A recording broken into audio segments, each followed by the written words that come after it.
বন্ধুরা, আমি এখন আছি সাদাতপুরে ডাচ বাংলা ব্যাংক কিংবা নর্থ অ্যান্ড কফি রোস্টারের অপোজিটে একটি আন্ডার কনস্ট্রাকশন বিল্ডিংয়ের নিচে।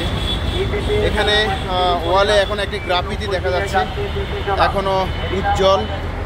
এখনও এই গ্রাফিতি আমাদের ২৪-এর যে গণ অভ্যুত্থান, সেই গণ অভ্যুত্থানের স্মৃতি মনে করিয়ে দিচ্ছে।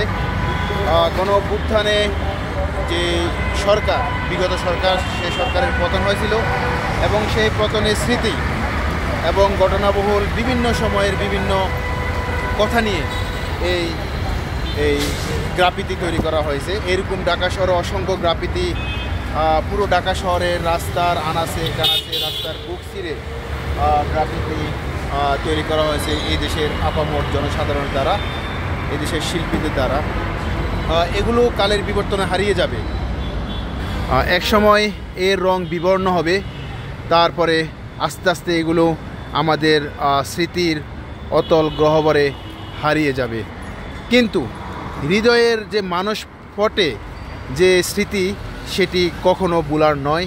হয়তো এগুলো নিয়ে ইতিহাস রচিত হবে, অনেক বই লেখা হবে এবং এই বাংলার ইতিহাসে এটি একটি অনবদ্য মহা কাব্য হিসাবে এটি রচিত হবে। সেই জন্য আমাদেরকে সানমের দিনগুলোতে অবশ্যই খুব সতর্কতার সাথে আমাদের চলতে হবে। বিগত দিনের কোনো ধরনের ভুল ভ্রান্তি আমাদের করা যাবে না।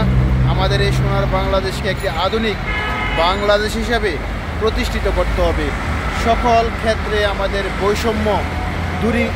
বৈষম্য দূর করতে হবে, যেন এই দেশের মানুষ এই ২৪-এর গণ অভ্যুত্থানকে যুগের পর যুগ তারা পজিটিভভাবে নিতে পারে, তারা বুকে ধারণ করতে পারে, হৃদয়ে ধারণ করতে পারে। বর্তমান আজকের এই সময়ে ডিসেম্বরের শেষ পর্যায়ে আমরা যদি বর্তমান এই সময়টাকে আমরা মূল্যায়ন করি, হয়তো বিভিন্ন মানুষ বিভিন্নভাবে মূল্যায়ন করবে। তারপরে আমাদেরকে আরও অনেক সময় অপেক্ষা করতে হবে আগামীর সুন্দর একটি বাংলাদেশ বিনির্মাণের জন্য আমাদের অপেক্ষা করতে হবে। সেই সাথে আমাদের এই দেশের ১৬ কোটি ২০ কোটি মানুষকে আমাদের কাজ করতে হবে। তাহলে আমরা আমাদের এই সোনার বাংলাদেশকে একটি পজিটিভ বাংলাদেশ হিসাবে বিশ্বের বুকে আমরা প্রতিষ্ঠা করতে পারব। আমাদের স্বপ্ন হোক সেটি একটি বৈষম্যহীন, আধুনিক এবং কল্যাণকর রাষ্ট্র। আমরা সেই প্রত্যাশা রেখে আমরা এই গ্রাফিতিকে যেন ভবিষ্যতে হৃদয়ে বাংলাদেশ যেন ধারণ করতে পারে, এই প্রত্যাশা রেখে এখানে বিদায় দিচ্ছি। ভালো থাকবেন। আল্লাহ হাফেজ। এয়ার খান, সিটি বয়েস, ঢাকা।